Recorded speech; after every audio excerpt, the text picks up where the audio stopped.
This video is brought to you by the Talent Transformation Guild, helping you stay relevant for the future of work, learning, and leadership. I'd like to start out by asking you just to travel down memory lane and describe what can workplace bullying look like in the olden days before we started working from home. So Eric, I will directly address that, but let me start so that we set some context. And I'm actually going to read the definition of workplace bullying as it was developed by the Workplace Bullying Institute, Doctors Ruth and Gary Namey, who are the North American experts, authorities on workplace bullying, have been at the head of the movement in the United States and Canada for the past 23 years. So their definition is: workplace bullying is the repeated health-harming mistreatment of an employee by one or more employees through acts of commission or omission manifested as verbal abuse, behaviors, physical or nonverbal, that are threatening, intimidating, or humiliating, work sabotage, interference with production, exploitation of a vulnerability, physical, social, or psychological, or some combination of one or more categories. So that's the formal definition that we use. And it's important that we understand that it's repeated because, and usually we say for a minimum of 6 months, because anybody can have a bad day. We're not trying to have perfect managers or perfect leaders. Anybody can have a bad day. Anybody can have a tendency when they're under stress to react poorly, but this is repeated behaviors.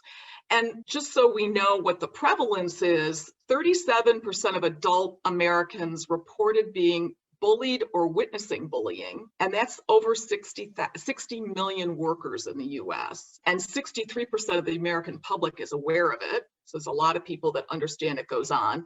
Women are the majority of targets, they're 65%, but 30% of abusers are women, and women bully other women at twice the rate that they bully men. So that kind of gives you an idea of the numbers we're talking about. Back to your question about pre-COVID and post-COVID. So my encounter with workplace bullying was in the, what I call the PC-19 era, the pre-COVID-19 era, right? And that situation had two different aspects to it. One was my attempts to separate a workplace bully from the workplace and cure that situation. And the other was my subsequent removal, suspension, and dismissal for wanting to have change from the top down in that organization. So I was not, other than by the employees, I was not rewarded for my efforts, but in the end, it was worth it. At the time, what I discovered was that there were two bullies that were enabling each other in this situation. And one was what we call, or actually what I should say, what Lynn Currys, I'm gonna hold her book up here, see if you can see it. What Lynn Currys calls Beating the Workplace Bully is her book. She calls this type of bully the angry, aggressive jerk.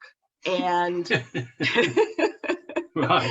other one was the narcissist manipulator. So they're not very complimentary titles. The AAJ, angry, aggressive jerk, was always putting people down, using humiliation and intimidation to control people.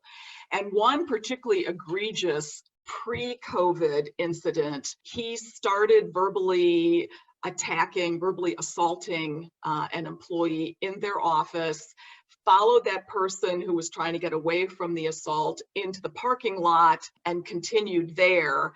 Understand that he was, a 275-pound man and she was a very petite 110-pound woman.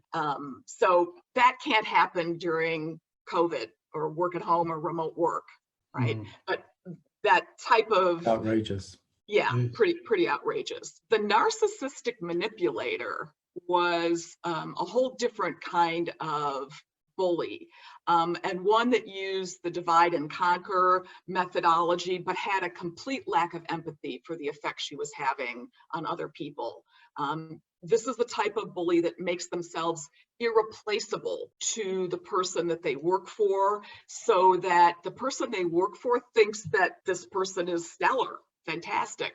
all the while perpetrating all kinds of psychological harm on those around her and beneath her. So she would threaten people in her department not to communicate with other departments. They were not allowed to talk to other departments. This created this like division in the break room where one half of the office sat on one side and one half of the office sat on the other side. And in a small office, that's really not a good situation. Again, some of that can happen working from home, but you can't have that kind of dynamic if you're not in the workplace. They actually got to the point where communication between employees in different departments used to happen on private devices or between each other when they were at home, because there was the fear of repercussions. What would happen is somebody would do something that would displease the manipulator bully. She would report it to the aggressive, angry bully,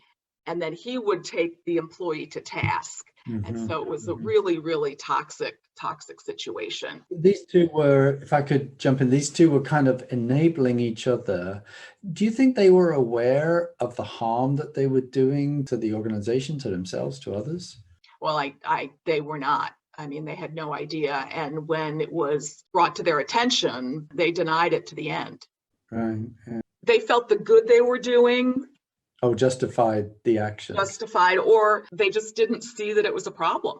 Right, got it. They were in their own little world, really. Thanks for watching. Please subscribe to our newsletter and keep up to date with the new world of work, learning, and leadership.